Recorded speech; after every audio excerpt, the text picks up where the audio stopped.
તો 25 ડિસેમ્બર એટલે નાતાલ ખ્રિસ્તીઓનો પવિત્ર તહેવાર છે। ત્યારે ભારત સહિત વિશ્વભરમાં નાતાલની ઉજવણી થતી હોય છે। ત્યારે નાતાલે બાળકોને ભેટ સોગાદો આપવાની પરંપરા જોવા મળતી હોય છે, જેમાં વહેલી સવારથી ચર્ચમાં પ્રાર્થના માટે સુરતમાં શ્રદ્ધાળુઓ પણ ઉમટ્યા। ત્યારે ભગવાન ઈસુ ખ્રિસ્તના જન્મદિવસની ઉજવણી કરવામાં આવી છે।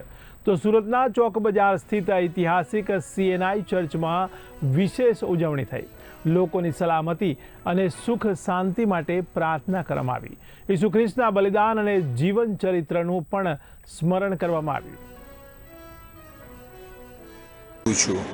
આજનો દિવસ એ સમસ્ત ખ્રિસ્તી માનવ જગતને માટે ખૂબ જ આનંદનો અને ઉત્સવનો દિવસ છે, કારણ કે આજના દિવસને અમે પ્રભુ ઈસુ ખ્રિસ્તના જન્મને એટલે નાતાલ તરીકે ઉજવીએ છીએ અને પ્રભુ ઈસુ ખ્રિસ્તના જન્મને હર્ષો ઉલ્લાસથી સમસ્ત ખ્રિસ્તી શ્રદ્ધાળુઓ અનુયાયીઓ ઉજવે છે।